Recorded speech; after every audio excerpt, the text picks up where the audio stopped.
Tonight we'll go back in time to seasons past when 22 men graced the rugged fields of yesterday, fighting for one more first down, one more yard gain, one final score that would bring victory after 60 minutes of battle on the gridiron.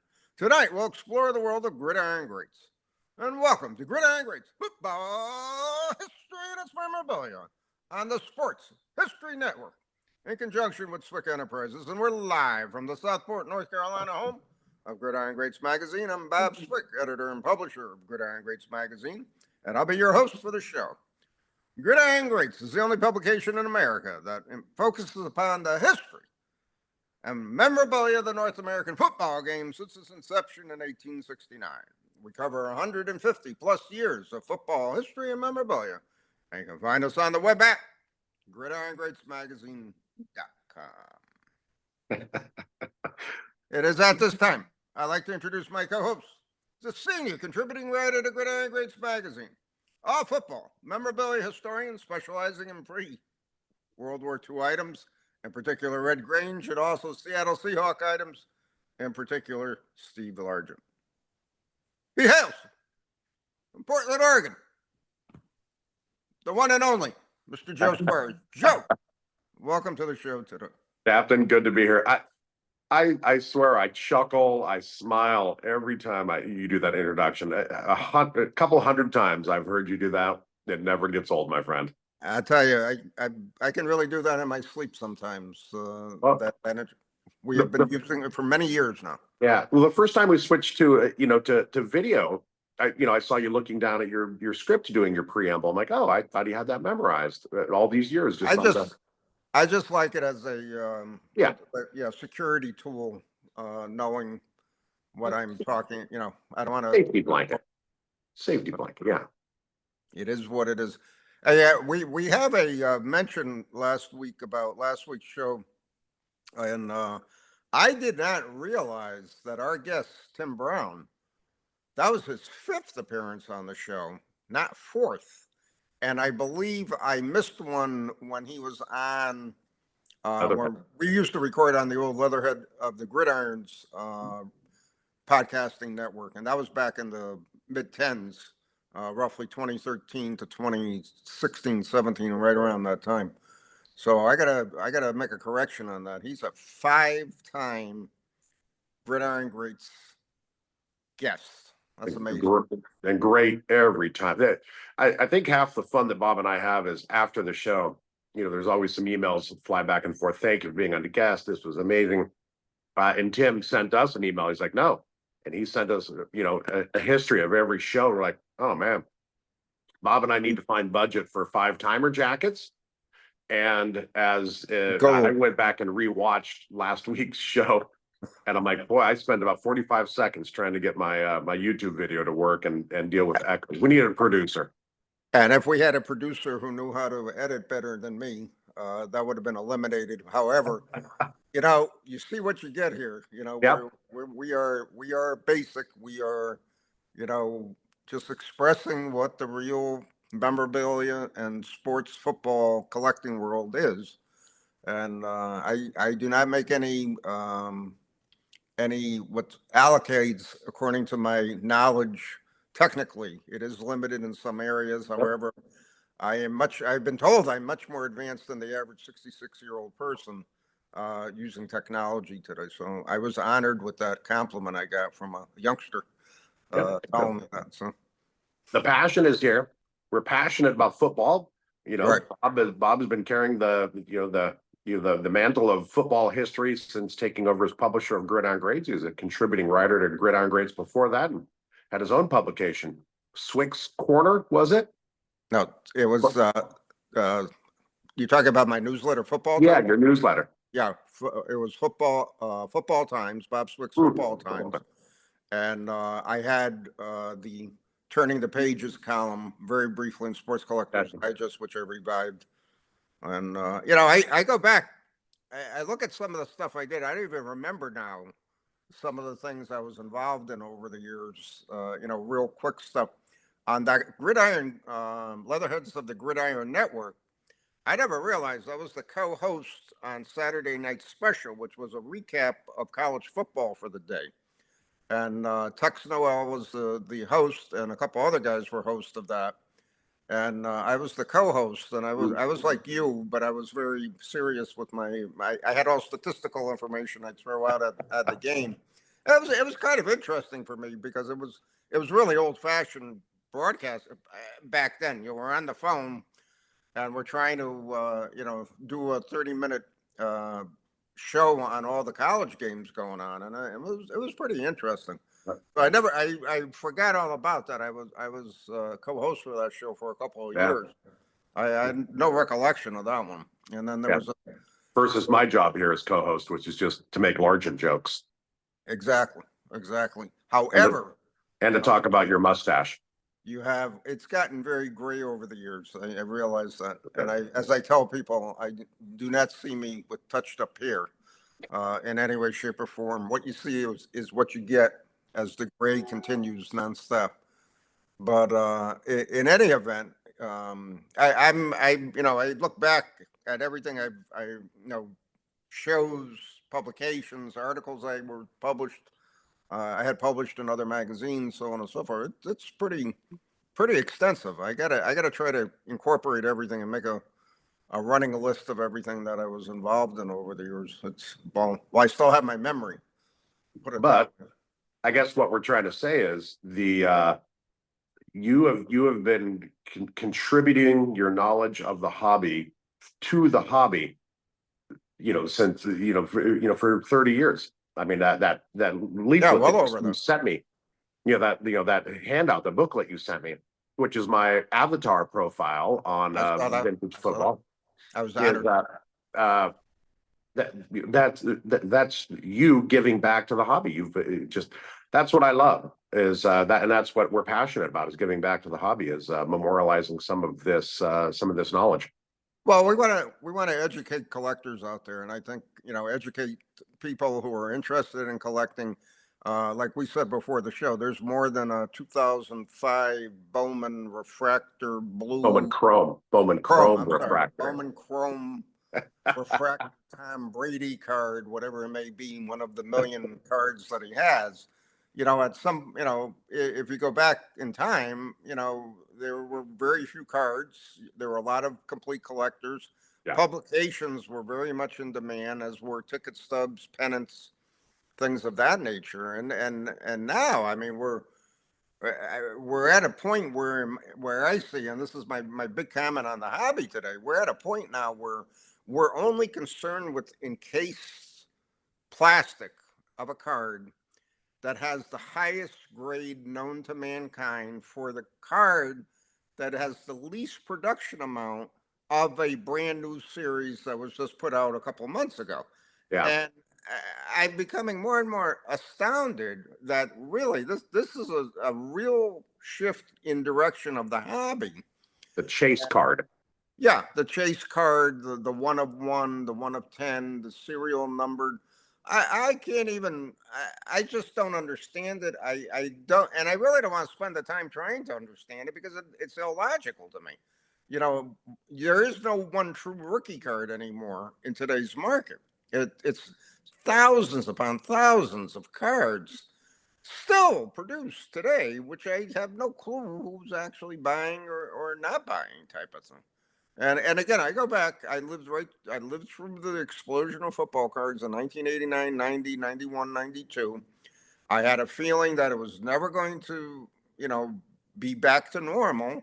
And at some point, a lot of card companies were going to go out of business. And sure enough, what happens? But we're still at a point where we have one card company controlling the market Yeah. with 20 different types of brands, which make no sense. So, is what it is. That's what it comes down to. Yeah. So I don't know.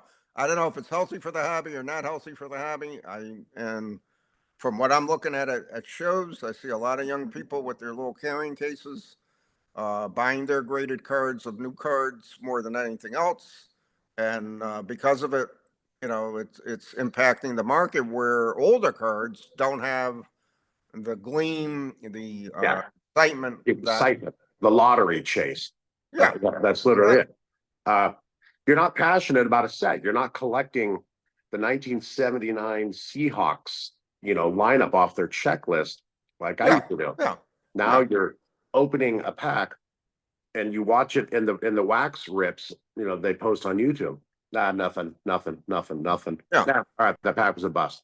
All right, let's get rid of those cards. I'm looking for one card out of the entire set. I don't know. Right. There's times And where I feel like you and I are yelling, get off my damn lawn, to the other, people in the hobby, but just because we don't understand it. But it's become obviously it's become a money thing. There's a chase card. That's the $1 million card. Everything else is garbage in that entire set. right. And to me, that's not really collecting. That's more speculation. It's a speculative market more than anything. Where are the collectors out there collecting the market? And I'm hearing from a lot of older collectors. I mean, a lot older than me. They're saying, "Hey, Bob, I'm out. I'm trying to sell off my collection, so on and so forth." And the first thing they tell me, I have a lot of old publications, and I tell them right out, it's going to be hit or miss. Good luck with what you're going to try to sell. That's why I kind of I talked to this about this with John Day in Columbia, South Carolina. He's a longtime subscriber, Gridiron Greats Magazine, show promoter in Columbia. He's 80 years young, and we've talked about trying to just do a paper show just on publications and see how that would fly. Hmm. And would we get only 15 people in a Coliseum like setting type of thing? I really wonder. Yeah. I really wonder about that. Yeah. Well, talk about the chase card leads us to a news article that came out. I mean, there's not very often where our hobby makes national news, but you and I were talking about it before the show. In February of this year, 2024, an entire sealed wax box case, 1979 O-Pee-Chee, which holds the Wayne Gretzky rookie card, Right. sold at auction at Heritage for $3.72 million. There's been a whisper that the buyer is having a hard time, consummating the deal. And it came out a couple days ago that the deal fell through and that box Yeah. is back on the market. It will be auctioned again. Yeah. And you and I were laughing. It's like shame on I love Heritage, but shame on you for letting someone bid on a $3.72 million without some sort of earnest money Exactly. or Exactly. confirmation of funds, proof of funds. Yeah. Exactly. No confirmation of funds. No bond. No deposit. Nothing. So Yeah. you and I can go on. Hey, let's find $5-6 million of cards. Let's run it up, and they say, well, we don't have the money, so sorry There about was that. there was something in Golden Auctions I wanted to bid on, some unopened, wax, and I went to bid on it. I didn't know this. I had a $20,000 max aggregate bid amount. Oh, okay. I'm like, oh, okay. Well, this is going to be a little over that. How do I raise that bid? My bid amount. And so I reached out to them, and they're like a proof of funds or something, this or this, or put a credit Yeah. card on file. Yeah. And that was for $20,000. So here's somebody who bid $3.72 million on something. Yeah. And With nothing. in February, what are we? We're almost 9 months later. So the collector who bought it said he's been making payments on it, and he's had up to he has $3 million of the 372 paid to it. Yeah. Heritage replied to that, we have not received one dime. So someone is being dishonest, and I tend to believe Heritage, because there'd be zero reason to lie about 3 million. Right. Right. Exactly. But And again, if that guy, I think he was just a little over the top. He should have realized he only had 3 million to deal with, and that was it. And he would have been done with it and over. I mean, but that's the collecting mindset. Sometimes you got to have something. So therefore, I will, give up the house to get this, card, whatever, case, whatever the case may be, and that's it. And it's crazy. I mean, it really doesn't make any sense, but it is what it is. And you mentioned, and I saw too when you followed very much. There was an incredible unopened case that came to the market. Give us some background on that, Joe. Correct. Well, First, I love Unopened, and I'd mentioned back in September of this year a 1973 wax box, Right. a box, 24 wax packs, and it went at Heritage for $22,214. So a 1973 sealed wax box, $22,000, which is double what a Series 1 1972 will cost you, and probably a little bit higher than what a 71 would cost you. Wow. So in comparison, like 1976 with Walter Payton's rookie card will cost you about 15 or 16,000. 75 will cost you about 8,000. 77 about 4,000 with the coveted Steve Largent rookie card. So that $22,000 price for a wax box, BBCE certified. Steve Hart, friend of the Gridiron podcast, has been on the show. And we were all just mesmerized on a football nerds text thread that we have. Just who's in that? That's Jack Ham. You know, there are no real. There's nobody really that great in the 74 set. It's not an attractive set. I can never remember great demand for that set over the years, even at shows. I mean, I still remember back in the early 90s, guys were offloading, 800 count boxes of 1974 Topps football for like $20, $25. I mean, they were giving it away type of thing. Incredible. Well, so not a lot of star power in 73, but obviously very rare. I've only seen 2 or 3 wax boxes come up, and all of them have been in the 20,000 range. So I mean, that's beyond my reach, and I'm waiting for one to fall through the cracks. But apparently, there's a lot of rarity to 73. Yeah, I mean, you can get a vending case, for 2 or 3,000. Right. So, who knows? And your price per wax pack on that with 24, is about $1,000 a pack. Which jives, but that was a splash to the Unopened hobby. But Golden Auctions, which I would mention that, and I was watching, not bidding on, had a 1974 Topps wax box case. So the cardboard case that they shipped all the wax boxes in, that case had 24 wax boxes. Each box has 36 wax packs. I've never seen cases of Unopened are very rare, much less one that's 50 years old. So I saw that wax case and I was like, wow, that's very impressive. And was watching it. A 74 Topps wax box will go for about 1,500 to 2,000, maybe 2,500.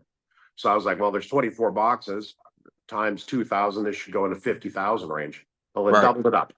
A 1974 Topps wax case sold for $112,000. That included the buyer's premium. And that's 24 boxes in the case, 36 wax packs. I did the math so we didn't have to on the show. That's 864 wax packs of 1973. Wow. So that is, to me, an incredible price for 1974. It shows me 2 different things. Number one, obviously unopened wax cases, which I distinctly remember back in the 80s and the 70s, being the 20, there are 20, 24 box cases, so on and so forth. I still remember back in the 80s, the $5 what were called black line boxes that were made, sent back to Topps, which were sent back to dealers at basically $2 a box, $2.50 a box. The dealers had a running the running charge for that with the black line box was $5. That was traditional. I mean, I still distinctly remember buying black line boxes of 84, 85, 86, 87 football for $5 a box. I mean, that's what it went for back then. So now we have something that is unopened, obviously in pristine or good, mint condition. But at $112,000 for the case, and I, like you said, I anticipated seeing that case probably go at tap 60,000, Yeah, but 112,000, I it don't understand. just goes to show you that that's almost that's about 4,800 a box, the Yeah, wax box. And since a 74 wax box goes for 2,500 to 3,000, I mean, right. yeah, that somebody. So I've always wondered what the premium for a case is, because I love the cases. I have a couple of unopened cases of like 1980, 1982. Yeah. And there's a premium to it, especially if the Oh, boxes yeah. Yeah. are unXed, the black X out. But you just saw about a 70% premium paid for a case of 74. That was Right. just pretty interesting. So that got us talking about wax. I'm an avid wax collector. I can distinctly remember, I don't remember what year it is, but we were doing a, Leatherheads, podcast, and we had some guests on talking about, how prevalent fraud was in the Right. hobby and of unopened, and what percentage was, and I got a little frustrated and sold off a lot of my unopened. Fast forward to about 8-9 years ago, and I was like, you know what, I missed that. I was on eBay or something, and I saw a 1979 Topps wax box. 79 is probably my favorite set. It's Yeah. I started collecting in 78, but really hit overdrive in 79, and I bought it. And that sat on my desk for a while. And I'm like, all right, let's do this again. So I'm an avid unopened collector. So we thought we would do a little show and tell for that. So Yeah. I opened up the coveted vault and grabbed a few things. But I figured I'd start with what we just talked about. 74 wax case. Well, that wax case is comprised of 24 boxes of 1974 like this. Yeah. These are BBC sealed. I try to only buy that. Very rarely do I buy something unopened unless it's 80s, something that I recognize where, I'd say like, 80 and on, I'm comfortable looking at the wax packs. I've been fooled a few times. Like I bought a 1980 wax box, thought it was good. I thought it was good. I sent it to Steve Hart along with 2 or 3 other wax boxes of 1980. And he's like, this one box is bad. I'm like, 1980? That hardly seems worth it. He's like, 1980 is one of the most resealed wax packs they are because of this and this. And he explained how easy it was to kind of get around things. So Right. 1974, nothing so flashy. As you can see, 73 follows the same style of this smaller square display box before it kind of turned square in 1977. But 1974, who's your favorite card out of this set, Bob? Interesting points on that wax box. 15 cents a pack. Okay, I got to remember, I'm from the generation, it was a nickel a pack, then went to 10 cents a pack, and then went to 15 cents a pack. Okay, so back then 10 cents was 10 cents, so it was a lot more. Number two, it was probably one of the most uninspiring sets design wise that I ever opened, because it just did nothing. It was very blah. It is ugly. To try to put it in perspective, we at that time, 74, I was a sophomore in high school, and number two, we had been living through the energy crisis, the first energy crisis, so money was tight, so on and so forth. So that was the set for me. I didn't complete until later on in life. That was one set I only bought probably a handful of packs. I didn't buy a lot of packs of 74 because I just didn't like it, number one. And number two, I just said, well, maybe I'll go to a flea market or something. I'll find a bunch of 74 cards. I'll just buy them and, go from there type of thing. But that's, and the box, I still remember that box because it was all airbrushed helmets out on there, not being able to show any type of NFL logo at the time. Yeah. Incredible. Beautiful. I can remember buying 79 and the helmets were airbrush. And I always assumed they took the photos at a practice or something where they were using practice helmets without logos on them. Only later did I, discover the licensing agreement that was done. Name a star out of the 1974 Topps wax, or out of the Topps set. Name a star. Yeah, who's the key card? Is that Ray Guy? Yeah, well, you got Ray Guy, you got Unitas's last card. Oh yeah, That's not a big card. Yeah, I'm trying to think. It's really not a notable set in I know. any way, shape, or form. Yeah, It's not a blockbuster 76, and yep. nor is it a blockbuster 74 either. There's 1975 Topps wax 75. box. Again, BBC sealed. Follows that same rectangle shape as 74 and 73. 72 is Wax box. flat and square. Yeah. In 71 they're in 73 they switched to this design. 75, I'm a big fan of the 75. I think that's a good looking set. I actually really like this display case. A good set. Good times begin with Bazooka bubble gum. Yeah. Trading and bubble gum. What was interesting in the 75 set was the insert was literally useless because it was a scratch off card, which over the years, that's one insert set. I only saved like a couple of the scratched ones I had and blank unscratched ones that I had. And I never went back to actually see how many different scratch off cards there were after you scratched them off. That's something I gotta research. I never did. I just had no interest in that insert set whatsoever. The year before in 73, you had your team checklist cards, which were cool, I thought. That was a nice set to collect, because then you can see which cards were which players were in the set, so on and so forth. So I loved the team checklist. I loved how cards were numbered and you'd get the checklist and you'd check. I absolutely loved it. And only later, when I started collecting like the 57 Top set, did I discover how rare good checklists were. Right. Kids did the same thing I was doing, especially back in the 50s and 60s. They used the checklist for what it was intended for. Yeah. And it's interesting you bring that up, and it just popped in my mind when I was set up at the Columbia, South Carolina 3-day show during the summer.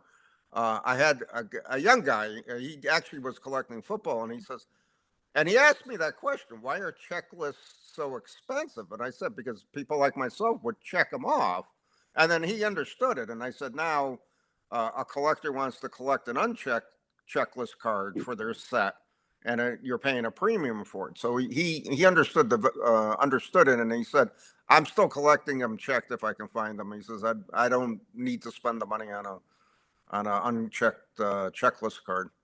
So, and then conversely, I also had a dealer say, well, you should send those checklist cards in to get graded. And I said, why? I mean, I said, there's nothing graded on my table. Why would I send those in to just get them to get graded? I mean, it's useless to me, But especially with the turnaround times, not the subjectiveness of it. Exactly. All right. I did 74. I did 75. Bob, I'll let you guess what's up next. Hopefully 76. 76. You are very good at extrapolating information, sir. 1976 wax pack with obviously the Walter Payton Sweetness rookie card. This one again, BBCE certified. Again, good times with Bazooka. Exactly matches the 75. Really cool design. Beauty. Yeah. And again, it was interesting. There was mention during that time that Topps would try to do all their sets, their boxes in red, white, and blue for the nation's bicentennial. And they rejected that idea. And again, I don't remember the 76 baseball card box or the 76 hockey and basketball boxes, but I know they were pretty much following the similar lines of their design, so on and so forth. But that was a great box. I distinctly remember buying cards out of that box. 76, 75. Yeah. Same Bazooka, great flavor. Yeah. It's almost verbatim. Yeah. Yeah. Really cool design. And if in 76, if memory serves me correctly, there was no insert uh, in the packs, from what I can remember. I have to. I will I'm pretty admit, sure. I've never opened a 76 wax pack. I have several of them, but I've never opened one. Yeah. I made the mistake several years ago. My last 76 wax pack, I opened at a dinner at the National in Baltimore. And I don't remember if you were there or not, but I opened the pack and it was all commons. And everybody was yelling at me saying I should have get it graded because it could be a painting rookie. And I was really hoping I was going to pull a painting rookie that night, but I didn't. The stuff that the stuff that songs are made of. There'd be a Yeah. folklore song about you. You know, the time Captain, opened a 76 pack and pulled a sweetness, but Yeah. probably one of my favorites. And Yeah, nice yeah, set too. and this will give the 73 wax box, as I mentioned, 22,000. This is Yeah. probably 15,000. So I mean, Yeah. 50%, 60% premium for 73 Yeah. for some reason. Yeah. So, Yeah. and next up, obviously, the darling of the 70s, the coveted Steve Largent rookie card year. They go to the square box disco, or kind of a rectangle. Not elongated, but a little more square. Yeah. But kind of a ambiguous, just a couple quarterbacks here. Jim Zorn, number 10, Yeah. left-hander out of Cal Poly there, airbrushed, of course, but you can tell that's Jimmy Zorn. Went on to become the head coach for the Washington Redskins, obviously. Yeah. Yeah. Exactly. And I'll tell you, I always liked the square box wax box better than the long or an odd shaped wax box. I just thought they displayed so much nicer than the other boxes. Beautiful box, beautiful. Yeah, one of my favorites.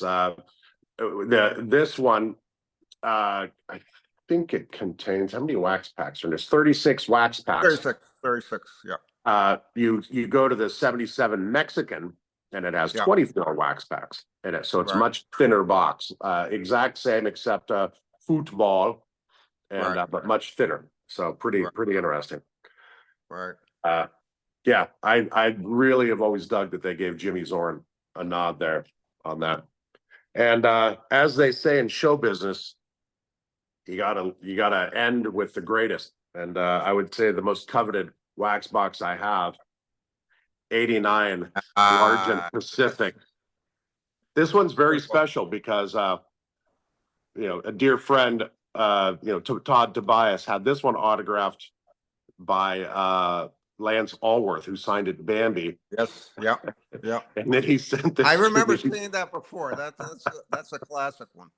So I've got several of these 89. I've got several of these 89 wax boxes, but this one's by far my favorite. All kidding aside, back in '89, you could not find those Steve Largent wax pack cards on the East Coast. And I remember at a show, a guy had a box of them, and he broke up the box. And I remember I said that I want to buy a few packs. He was charging $1 a pack back then because he had to get it, wherever he got it. He knew he had something pretty rare. Yeah. So I said, well, let me buy it, and then I opened up a few packs. I said, oh, okay, I see what it is now. But did you get the coveted Steve Largent crotch card? No, I did not get it. I did not know about that until years later when I got a set, and whatever you sent me over here, I got it up here. The pack you sent me. Actually, for those of you who don't know, there is one card in this set. I got it right here. There's one card in this set that is literally Steve Largent's crotch. Here's the pack you gave me. I still have it. Hey, Bob, look at this. Here's the pack you gave me. I got it in my display here, and I did have the complete set at one time, and I soul traded it over the years. So this inscription from Lance Allworth is like, "Damn, Joe, Largent got his own card set?" Question mark, question mark, question mark. Lance, 2018, Hall of Fame, 78, Bambi. number 19. Yeah. Todd Tobias, somewhere. You should be watching this. If you're not, then shame on you. That's a great one. That's a Yeah, great. but So this is my only and besides your ornament you gave me there a year or two ago, my Steve Largent collection and my normal Steve Largent cards in my run. that So ornament. Okay, I don't think a lot of people know, but what was that? 3 years ago? yeah, 3 years ago, I for a gag, I got a list of about 20, stalwart collectors off vintage football and VFC, and my daughter was really into crafting at the time, so I had her help. I went and got a lot of low grade, PSA 1, PSA 2, large rugby cards, and then I drilled a hole in them, put some ribbon, and then had her put some little sticky things on them, and then sent them off to people as a Christmas ornament. So there are Steve Largent Christmas ornaments that a lot of us have. Now my question to you is, would PSA regrade them as a Largent rookie Christmas ornament, aka Squires collection type of thing? That would be great. Squires collection. But I wanted to move on to a couple of really cool vintage wax packs that I had. All right, great. These are ones that I've just picked up in the last couple of years. This is a 1951 Bowman penny pack. Wow. This is by far the oldest one I have. It's GI graded, but there's you can tell by the serial number on the back what year it was graded by GAI, and ones and zeros starting off the serial number generally means are generally considered better. I forget the gentleman's name who was there grading for GAI who ended up. Oh, I remember that story now. I remember. So that was more toward the beginning of when they started. Yeah.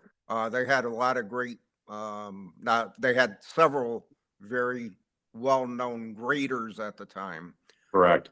Who I don't ever know the story though. What happened? Why they left? They were Baker. Yeah, was it Baker? I forget his name, but yeah, the ones and zeros of the GAI wax packs are generally considered a little bit better. And then we get down a little deeper. This is the oldest wax pack I have, 51 penny pack. There is a nickel pack for 51 Bowman, but I love the simplicity of this design, and that's probably one of my faves. And then the year after that, 1952, came out with the 52 nickel pack. These are you got a large pack too. That's nice. Those are tough to find. Those are tough. Yeah, they are. Yeah, the smalls are much more prevalent than the large packs. Wow. Absolutely. Now you're spot on. This one is graded. Its serial number starts with a 1, but I haven't crossed this one over. I'll probably have Steve Hart look at it at the National in Chicago, but I can tell one of the wax seals in the upper fold has given up the ghost. So this one might not cross over. It's for my personal collection, not for resale. So I will forever keep that in there. One I just picked up from Jeremy Murphy at Brave Puppy, who's been helping me a lot, over the decades. 53 Bowman nickel pack. Those are tough. Those are real tough too. Very tough.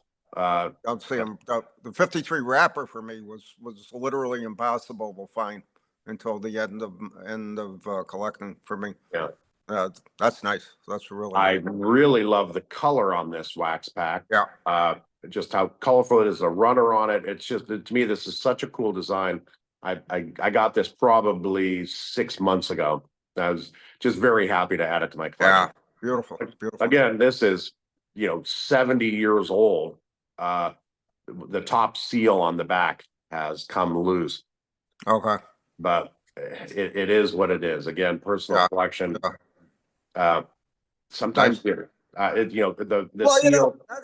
seal on the vertical, and the lower flap are good. Just this top one.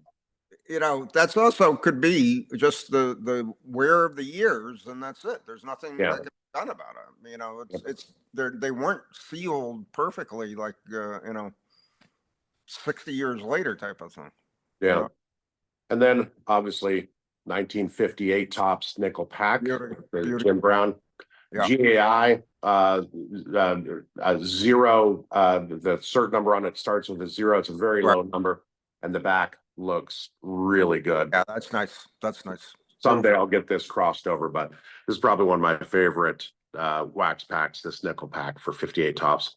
So yeah, it just looks great.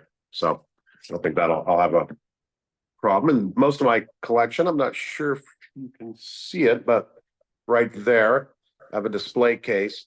Right. That holds a lot of my unopened. I have another empty one off to the side. Just one of these days I'll hang it up and do it. But right now I have kind of my favorite ones in there. And I'll probably fill the second one and just make them, sequential. 58 tops penny pack. Yeah. Compared to the nickel pack. Right. Obviously. Yes, they graded. These are mostly penny packs. 61 tops penny pack. Beautiful. And this is a really tough one to get for some reason for an ugly set. 66 tops. Those are 66 for whatever reason. I don't know why the packs were so difficult. And I bought a lot of those packs as a kid. Yeah. I distinctly remember that pack and the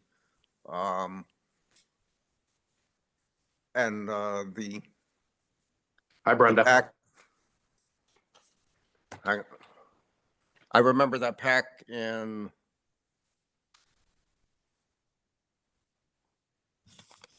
Well, it was 65. Yeah, 65 tops 65, and 65 65. Philly were your inaugural. But that's the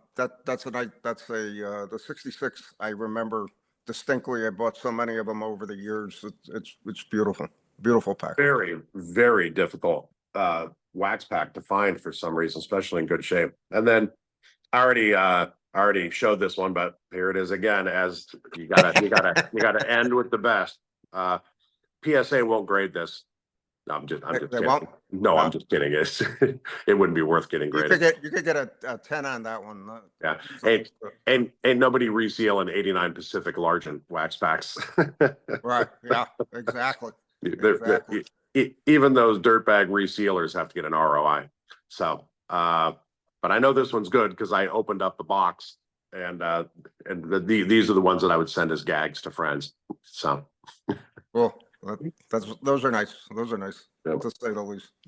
Yeah. It all goes back. It all goes back to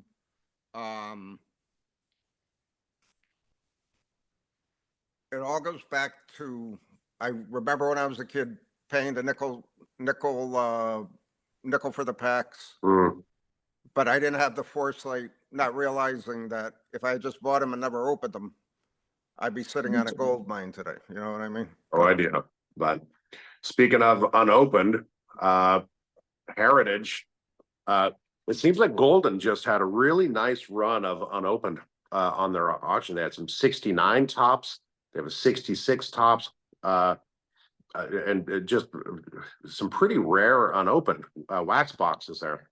Well, Heritage just opened up their, it seems like once a month or so, they have a really large auction that runs. And so you're allowed to go in and watch items, but you can't bid on them until about 3.5 weeks before. So they just opened up last night and they've got, as I just showed, a 66 tops nickel pack, 68 nickel pack, 70 10-cent pack, and a 73, which is a pretty rare one, as well as some wax boxes, 77, 78, 79, 81. A nice run of unopened on Heritage that just popped. So obviously I have some feelers in there for them, and as well, if you're wanting to put together a Hall of Fame rookie card set, Heritage auction that opened yesterday, really high quality rookie card set. I'm looking at it now. 57 tops, Ray Berry, Bart Starr, and Paul Horning in PSA 8, PSA 9, 58 tops, Sonny Jurgensen, SGC 8, Joe Namath rookie card, PSA 9, 66 Scale Sayers, PSA 9, What's 71. the name it's in? PSA 8? Heritage. Yeah. Oh, SGC 8 for the Joe Namath. PSA 9, 71 Terry Bradshaw, which is an incredibly tough card, especially at PSA 9. PSA 9, 72 Roger Staubach. Oh, here we go. 73 Ken Stabler PSA 10. There's what's in the 73 set. And then also 75 Mel Blunt, PSA 10, 75 Dan Fouts PSA 10, 76 Walter Payton PSA 10. Man, oh man, I could just keep going. There's probably another 20 more, including the Elway and Marino and Eric Dickerson PSA 10 in the 84. Just an incredible offering of Hall of Fame rookie cards. Just incredible. And then they end with the 1977 top Steve Largent, number 177 and a PSA 9. So, Oh, wow. got to Wow. save the best for last, like I said. Wow. That's great. That's So, great stuff. You know, it's interesting on the name it's rookie. I've had more people say to me, you really got to get the card graded. And I said, well, I really think it's only going to grade a 6 or a 7 at the most. So what's the point of, what's the point of it? And then they're arguing with me, you still got to you'll still leave a lot on the table if I don't get it graded, which leads me to believe, well, I'm going to leave a lot on the table if I don't get all my Hall of Fame rookies graded from 1948, to basically the 88 set type of thing. yeah. It's crazy. It's really crazy. So Where does that TPG money on the table end? You have a very vast collection. yeah. I mean, where does it start and stop if you're going to get the Namath? Yeah, Right? exactly. And I talked to several older collectors about it, and I hear mixed stuff all the time. But I don't know. I'm just still not excited about taking my name as rookie that's been free all these years and forcing it in plastic for the rest of its eternity. I just don't like that kind of stuff. But it is what it is. And again, commenting on the unopened market, it's amazing to me. And like you said, you're in 3 very key areas, in my opinion. You're unmatched as far as your uncut sheets are concerned, which are rare. And you're right up there with very big collectors with your unopened wax and unopened wax packs. I mean, those are 3 segments of the football card hobby that were overlooked for many years, and everybody's quest to collect the same set. And that stuff was really overlooked over the years, and now it's showing its rarity, to say the least. I mean, it's better than Money in the Bank. That's what it amounts to. I mean, after seeing that 74 case, there's no comparison now. No comparison whatsoever. Yeah. And it'll be interesting for me to see if there are going to be more unopened finds like that, or people who have been sitting on it for years. I know of only one dealer, and we all know Larry Fritsch out of Wisconsin was the king of unopened wax and wax boxes because he had the direct line to Topps. Topps sold him all the stuff that they could not get rid of, and he bought it readily. So an amazing story with his inventory that he had over the years and what he was able to have, and he still has to a certain degree today. I mean, he was really the only person that ever had 3rd series 1972 football cards. Without a doubt. He was the only one, and he only opened a few of them. Yeah. And he still kept a lot of that, 3rd series wax boxes unopened, which is incredible. Golden had a 3rd series wax box that sold about a month ago, a 72, obviously. And it was pretty interesting. They had 1, 2, and 3 series, and in the write-up of the 3rd series, they talked about how rare it was, and most of them came from Fritz. And it was pretty interesting. And to me, if I had thought about it back in the late 80s when he started advertising again, because he really didn't advertise that. Fritz was one of the few dealers that actually had a catalog, so you could see what you were buying. And it was interesting to me, especially with the football stuff, because I got to start seeing a lot of football I didn't realize was out there, especially unopened stuff. But it wasn't attractive to me. What was attractive was trying to get the 72 high numbers for my set, until I realized many years later there was a 3rd series. I always thought it was 2 series. And once in the 80s, I found out it was a 3rd series. I said, wow, how am I going to find these? And man, that was a tough tough series to collect to finish that set. That was Yeah. brutal, to say the least. Other than that, very rare and valuable 89 Pacific Largent wax pack, do you have any other? No, Sometimes even I have a hard time saying with a straight face. Nah. I got rid of all my unopened wax, and I got rid of most of my wrappers. I just got a handful of early '80s wrappers I bring to shows if anybody's interested. And I actually have I hooked. I did run into somebody collecting in the Columbia show, but they had those wrappers already. He was looking for more '60s and '70s stuff. So, but there's interest in it. But I did get rid of all my unopened wax over the past 10 years or so, and I did sell off my entire wrapper collection at the same time, so I got rid of that. But I couldn't go any further with it, and I just said I was missing the classic ones, the 55 All American, those few Bowman wrappers I was missing, and I never saw the 48 and 49 leaf wrapper. I never saw it. I never saw it once in all the years I was collecting.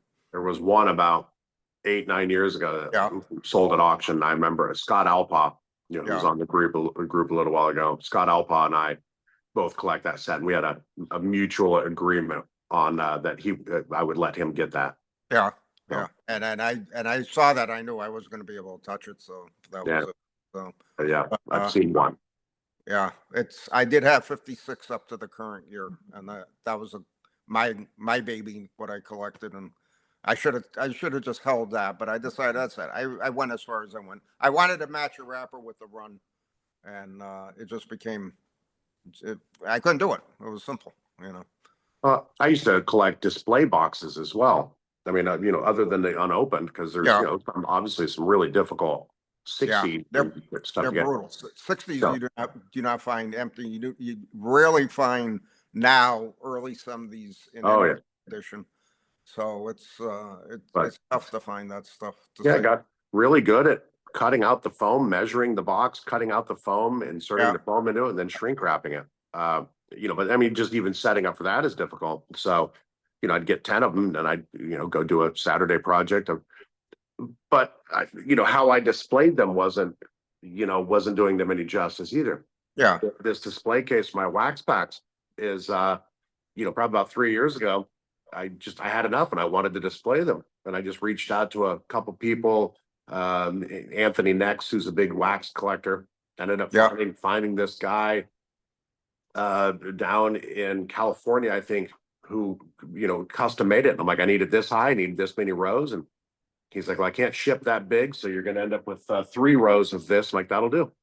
That's really nice. That's really nice. And you're right about the wax boxes. They're tough to display. I had a lot from the 80s and 90s, and I was displaying them.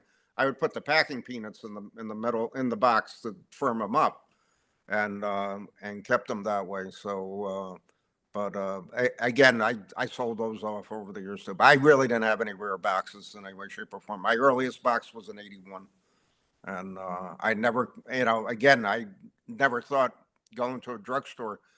They used to take the wax box and throw it out. I always could have said, but again, I didn't have the hindsight to say, hey, do you want that wax box, that empty box? Sure, you can have it. As much as hindsight is 2020, and we're like, man, just think about those 65 tall boy wax packs that you opened and popped the gum. And back then it just, to the foresight to put, 10 or 20 of those away a box, whatever. I don't know if there's an equivalent of that today, because you see people hoarding cases, you see people buying boxes and setting them away and hoarding cases, but nothing has the star power. What is, if another hot rookie comes out of whatever, I could see him more coming out of baseball than football and or basketball. Hot rookie basketball now. So I gotta clarify that. Football, I can't see it in any way, shape, or form. I really can't. I mean, even the Tom Brady rookie card, that the 2001 SP, obviously the other one with the hanging the champions is most valuable. But the SP is considered his rookie card. You can find a wax box. Well, they've got the blasters in there. 24 packs. You can buy that for $2,500, dollars. Yeah. Yeah. $100 a pack. Yeah. That's got one of the most valuable rookie cards in it, the Tom Brady rookie card. Yeah. I don't know. And they're just not rare. And one other point to make, I just can't get excited as much as I loved opening wax. I have no enjoyment opening up wax today if I'm in Walmart and I see a pack of cards and it's $9.99 for the pack. I'm saying to myself, this is utterly ridiculous. And I'm going to open up a pack that I don't even know what's in there. Yeah. I mean, meaning that I don't even know what the cards mean, type of thing. And what am I doing? Trying to pay the mortgage off to, I'm going to buy this pack. I'm going to pull out $100,000 card that I got to get graded type of thing. I mean, come on. It's senseless. It's just not fun. Not fun. The chase. 2015 was the last year I really enjoyed opening tops. That was the last year for tops. 2016, I bought some packs of various types. I got a couple gifts from my niece of wax boxes in like 2017, 2018. I didn't even know what I was opening at that time. And I opened it, and that was it. They were whatever they were, Playoff, I think, or whatever brand it was. And it's just not fun. It's just not fun. It's crazy. You got, we go back to classic football era, classic wax, classic packs, classic wrappers, so on and so forth. That so much is lost in the hobby because of that. But well, we're almost out of time. We had a great look back at history of football wax and wax pack wrappers. Joe, you got a great collection, as we have seen over the years. Truly amazing what you have. We're out of time. If you're not subscribe to Gridiron Greats Magazine. What are you waiting for? Check out our website, gridirongreatsmagazine.com. Our latest issue is out. Information on ordering both the PDF version and regular print version on our website. Take care. Thanks for watching, and we'll be back hopefully next week with another show. Take care. Thanks, Joe.